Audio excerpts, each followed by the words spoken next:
علیکم سامعین، 16 ربیع الثانی اور 20 اکتوبر ہے۔ خبر کا عنوان ہے دہلی میں اسکول کے پاس دھماکہ۔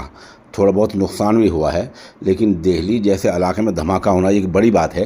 آپ پوری خبر تفصیل سنیے۔ خبر کی ہیڈنگ یہ ہے: دہلی روہنی میں CRPF اسکول کے پاس تیز دھماکہ، دھماکے سے ٹوٹ گئے آس پاس کے گھروں کے شیشے۔ روہنی کے DCP امت گوئل نے اطلاع دیتے ہوئے صحافیوں کو بتایا کہ دھماکے کے وجہوں کا، اسباب کا پتہ لگایا جا رہا ہے اور اس کے لیے ماہرین کو بلایا گیا ہے۔ فی الحال یہ واضح نہیں ہے کہ دھماکہ کس نوعیت کا تھا اور اس کا ذریعہ کیا ہے، کس نے کیا، کیوں کیا ہے۔ DCP نے کہا کہ ماہرین ٹیم موقع کی جانکاری دے پائیں گے، وہ حالات کا آ کر جائزہ لیں گے۔ اور ادھر روہنی کے DCP امت گوئل نے صحافی کو یہ بھی بتایا کہ دھماکے کی اصل وجہ کا پتہ لگانے کے لیے ماہرین بس آنے والے ہیں، انہیں بلایا جا رہا ہے اور اس کا ذریعہ کیا ہے، اصل یہ بھی پتہ لگانا ہے۔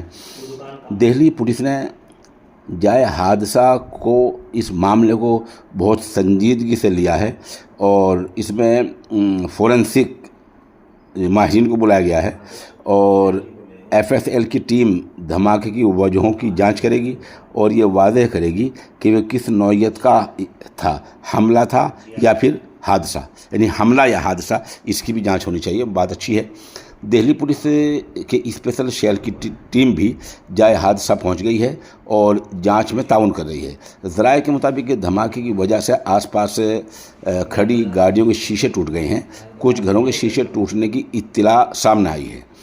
CRPF اسکول کے پاس کئی دکانیں بھی ہیں، اس لیے امکان یہ بھی ظاہر کیا جا رہا ہے کہ دھماکہ کسی سلنڈر بلاسٹ کا بھی ہو سکتا ہے۔ حالانکہ ابھی تک کوئی افسری بیان، یعنی سرکاری بیان اس نوعیت کا نہیں آیا ہے۔ بہرحال ہر طرح کے امکانات ہیں، تمام معاملات کی جانچ کی جا رہی ہے۔ آپ ہمارے ساتھ بنے رہیں، جیسا کچھ خبر آگے اپڈیٹ ہوگی ہم انشاءاللہ اس سے آپ کو مطلع کریں گے۔